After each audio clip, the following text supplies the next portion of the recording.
मुझे नहीं पता कि खजना के लिए ये किस तरह मुमकिन था कि वो एक ही वक्त में मुर्दों के लिए नोहा ख्वां भी थी और दुल्हनों के लिए आराइश कर भी।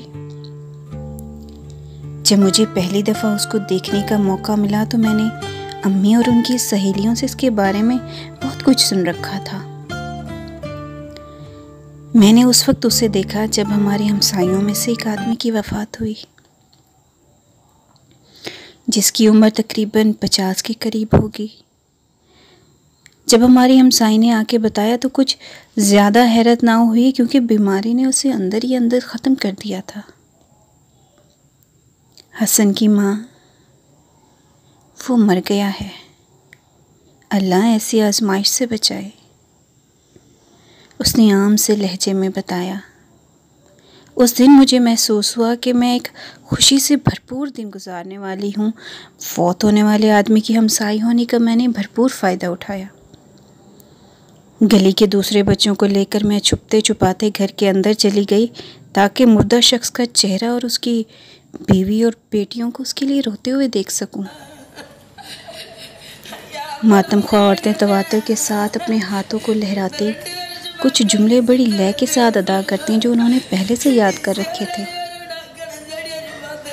मैंने अपनी दोस्त का हाथ पकड़ा, छुपते छुपाते उस जगह जाके खड़ी हो गई जो दरवाजे से ज़्यादा दूर नहीं थी, और बहुत से बच्चे पहले से ही वहाँ पे मौजूद थे। शायद वो भी हमारी तरह मुतजस्सिस थे और थोड़ी सी मोहमजोई का तजर्बा करना चाहते थे। जिस जगह हम खड़े थे अचानक एक बड़े से हाथ ने हम सबको एक तरफ धकेल दिया। ये खजना का हाथ था जो लंबी चौड़ी सी दरवाजे पर मौजूद थी। उसने तेजी से एक परेशान कुन निगाह से देखा, अपनी उंगलियों को पीछे की तरफ करके दोनों चोटियों को खोल दिया, अपनी जेब से एक काले रंग का स्कार्फ निकाला और अपने सर पर बांध लिया। एक खौफनाक चीख बुलंद की जिसने मेरे छोटे से दिल को खौफज़दा कर दिया। औरतों में से गुजरते हुए वो उस कोने तक कहाँ गई जहाँ ओदे रंग का महलूल पड़ा था, जो उसने अपने दोनों हाथों से चेहरे पर मल लिया। उसका चेहरा बिल्कुल उन मास्क की तरह लग रहा था जिसे दुकानदार मुख्तलिफ त्योहारों पर अपनी दुकानों पर सजाते हैं। फिर वो वापस उस मैयत के सर की तरफ खड़ी हुई और एक चीख बुलंद की।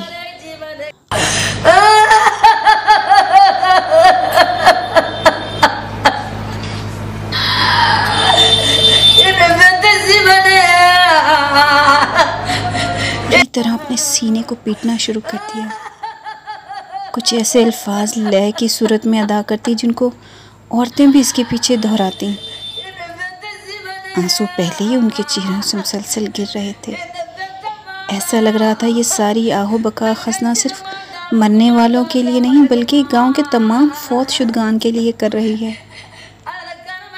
कभी वो किसी औरत के साथ उसके बेटे के गम में शरीक हो जाती और कभी दूसरी के साथ उसके शौहर या किसी के भाई के साथ। आप ये बता ही नहीं सकते थे कि मरने वाले की माँ, बहन या बेटी कौन है।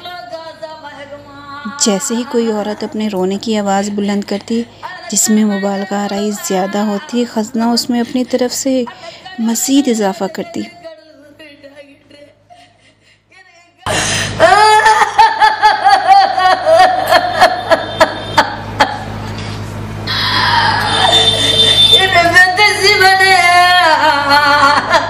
जो बहुत ही खौफनाक आहो बका की सूरत में होते।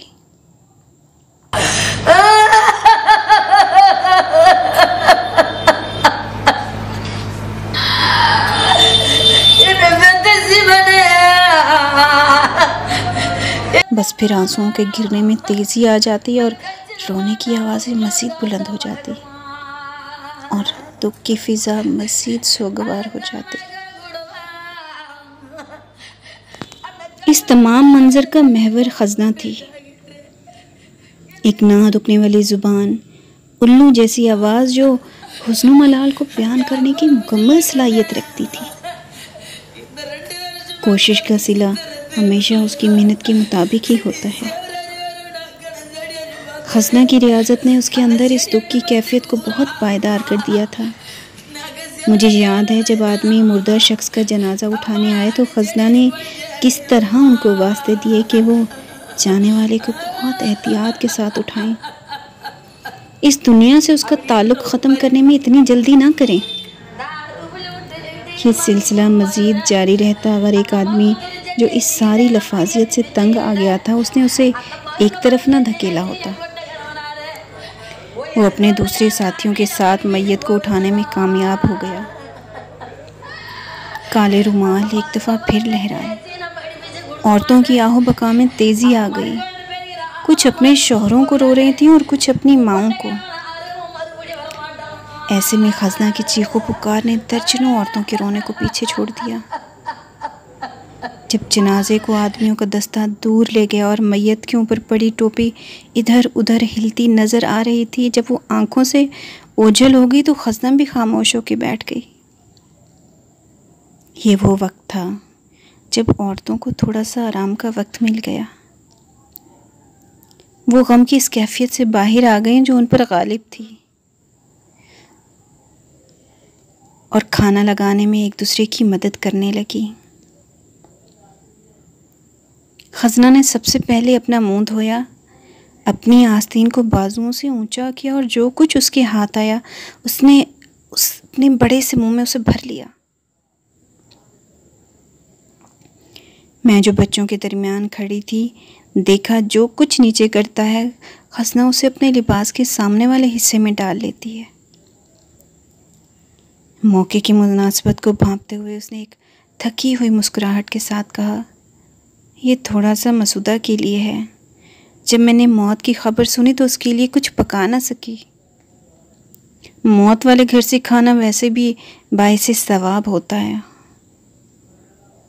मुझे उस दिन पता चला खजना एक मुख्तलिफ औरत है।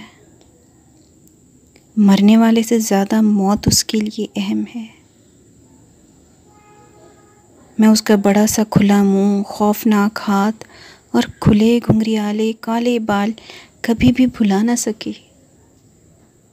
मैं जब भी सुनती कोई आदमी फौत हुआ है तो अपने दोस्तों को लेकर फ़ौरन उसके घर की तरफ भागती, जिसके पीछे एक ही ख्वाहिश पनाह होती कि कुछ दिलचस्प देखने को मिलेगा। वापस आकर सब कुछ अपनी माँ को बताती अगर वो वहाँ ना गई होती। लेकिन वहाँ मेरी तवज्जो मरने वाले के बजाय सारी खजना की तरफ होती। उसे देखकर मेरी आंखों में चमक आ जाती।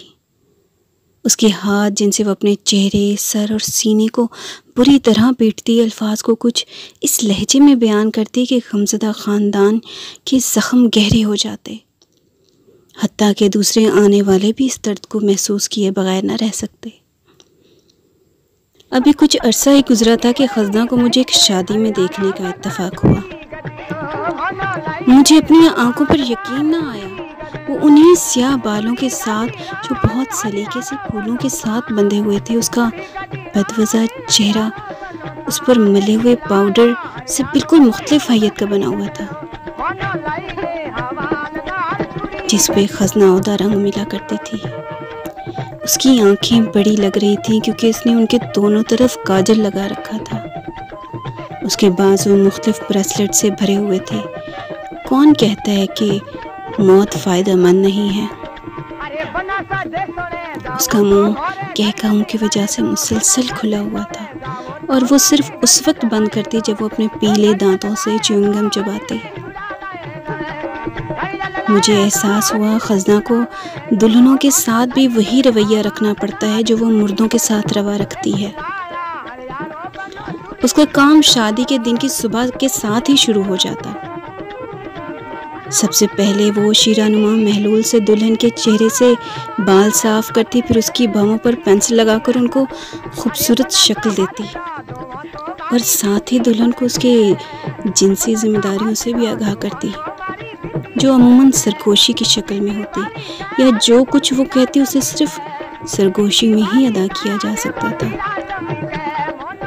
अगर दुल्हन के गाल सुर्ख पड़ जाते तो वो हंस के आंख मारकर उसे बताती कि कुछ ही दिनों में वो इन तमाम अमूर में माहिर हो जाएगी, लेकिन शर्त है कि वो खुशबूदार साबुन से नहाए और सर पे तेल लगाती रहे। ये वो अशियाँ हैं जिन्हें दुल्हनें खुद या फिर खज़ना के ज़रिए मंगवा सकती हैं। शाम को औरतें खूबसूरती से ख़ुद को सजाए और खुशबू से मुअत्तर किए दुल्हन के गिर्द जमा हो जाती हैं, जो एक मखसूस जगह पर मराजमान होती। खज़ना की खुशी उस दिन आसमान को छू रही होती। वो रक्स का महवर थी, औरतों के सामने घूमते हुए ऐसी बातें करती जो उन्हें हंसने पर मजबूर करती थी। ऐन उसी वक्त दूल्हा दुल्हन को अपने साथ लेकर जाने के लिए आ गया। खज़ना ने फ़ौरन उन्हें कमरे तक पहुंचाने की जिम्मेदारी संभाली, जहां उसे एक गार्ड के फ़राइज़ अदा करना थे। मुझे समझ न आती कि खज़ना हमेशा से नए नवेले जोड़ों के दरवाज़ों पर खड़ा होने के लिए क्यों आमादा रहती है। कुछ घबराई हुई इंतज़ार करती, जैसे ही इशारा मिलता दूल्हा की आमद का तो वो तरबिया कलमात अदा करना शुरू कर देती, जिसका दूल्हे के घर वाले पहले ही इंतज़ार कर रहे होते। आदमी अपनी मूंछों को मरोड़ना और ताव देना शुरू कर देते, जबकि औरतें भी उनके साथ खुशी के नगमात गाना शुरू कर देती। खज़ना जब घर वापस जाती तो खुशी उसके जिस्म, रूह, आंखों और जेब से भी झलक रही होती।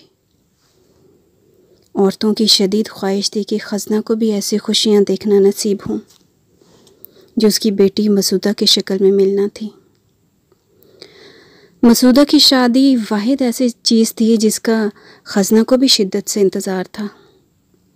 यही वजह थी कि वो चूड़ियाँ और दूसरी चीज़ें इकट्ठी करती रहती थी, क्योंकि इसका दुनिया में मसूदा के अलावा और कोई न था।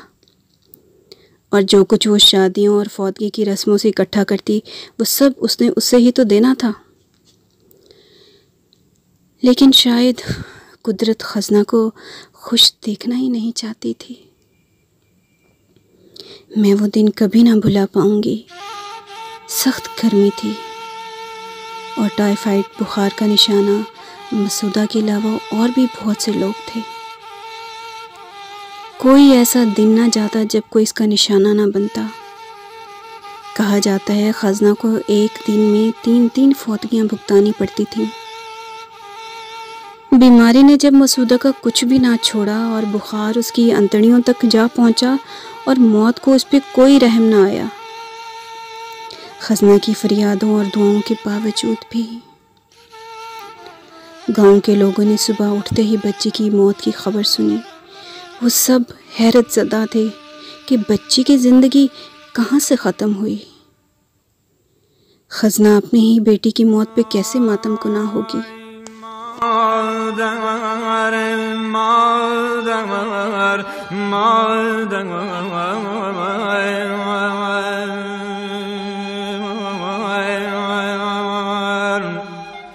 अगर बार दिगर आई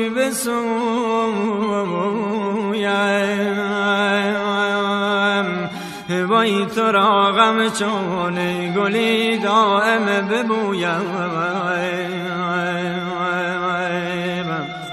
इतने बड़े सदमे पर उसकी ज़ुबान से किस तरह के रस्मी जुमले अदा होंगे। आखिरी रसूमात की अदायगी के लिए हमसाए किस तरह से उसकी मज़ाहिमत का सामना कर पाएंगे। तजस्सुस और दुख ने मुझे घेर रखा था। मैं खज़ना के घर की तरफ चल पड़ी, उन ढेरों ऐसी औरतों के साथ जो उसके घर की तरफ जा रही थीं, जिनके लिए उसका कर्ज उतारने का वक्त आ गया था। घर का एक ही कमरा था जिसमें 20 से ज़्यादा लोग नहीं समा सकते थे। हम ज़मीन पे ही बैठ गईं और जो दाखिल ना हो सकीं वो दरवाजे पे खड़ी रहीं। मेरी नज़र ढेरों चेहरों में से खज़ना को तलाश कर रही थी, क्योंकि उसकी आवाज़ नहीं आ रही थी और ये बात मेरे लिए शदीद हैरत का बाइस थी। जब मेरी नज़र उस पर पड़ी, वो रो नहीं रही थी, बिल्कुल खामोश थी, साकित कमरे के एक कोने में पड़ी। ना सर पे काला रुमाल बांध रखा था, ना कोई महलूल उसके चेहरे पे था, और ना ही वो अपने हाथों से चेहरे को और अपने सीने को पीट रही थी, ना ही कपड़े फाड़ रही थी। पहली दफ़ा मैंने एक ऐसी औरत का चेहरा देखा था जिसके जज्बात मुनाफ़कत और धोखाधड़ी से बिल्कुल आ रही थे। ये ऐसी औरत का चेहरा था जो सख्त तकलीफ़ में थी, ऐसी तकलीफ़ जो बिल्कुल मौत जैसी थी। ये एक गूंगा कर देने वाला गम था, ऐसा गम जिसका तसव्वुर सिर्फ वो कर सकते हैं जो इस गम से गुजरे हों। कुछ औरतों ने रोने और बयान करने की कोशिश की, लेकिन खजना ने उनकी तरफ इंतहाई मायूस कुन नज़रों से देखा, जैसे उसे हमदर्दी से नफ़रत हो। इसलिए वो सब इंतहाई हैरत ज़दा खामोश हो गईं। जब आदमी उस मखलूक का जिस्म उठाने आए जिसके लिए खजना के जज्बात मुनाफ़कत और धोखे से पाक थे, लेकिन इस वक्त भी ना तो वो रोई ना ही अपने कपड़े फाड़े, बल्कि इंतहाई नफ़रत और बदहवास नज़रों से उन्हें देखती रही। वो उनके पीछे चलना शुरू हो गई जैसे कोई मखबूतुल हवास हो। जब वो जनाजा लेकर कब्रिस्तान की तरफ जा रहे थे, वहाँ जाकर उसने अपना सर उस जगह रख दिया जिस जगह उन्होंने वो छोटा सा जिस्म मिट्टी के हवाले किया था। वो कितने घंटे वहाँ बैठी रही, सिर्फ अल्लाह जानता है। लोग जनाजे के बाद मुख्तलिफ रवैयों के साथ वापस लौटे कि खजना के साथ क्या मामला हुआ। कुछ के ख्याल में वो पागल हो गई थी, इसलिए बिल्कुल नॉर्मल दिखाई दे रही थी। कुछ का ख्याल था चूँकि वो अपने सारे आंसू दूसरों के लिए बहा चुकी थी, इसलिए अपनी बेटी के लिए ना रो सकी। और कुछ तो ऐसे भी थे जिनके ख्याल में चूँकि रोने का मुआवजा नहीं मिलना था, इसलिए वो खामोश थी। बिल्कुल थोड़े से लोग थे जिन्होंने कुछ भी कहना मुनासिब ख्याल ना किया और उसे खजना पे छोड़ दिया, क्योंकि उसकी खामोशी सब कुछ बयान कर रही थी।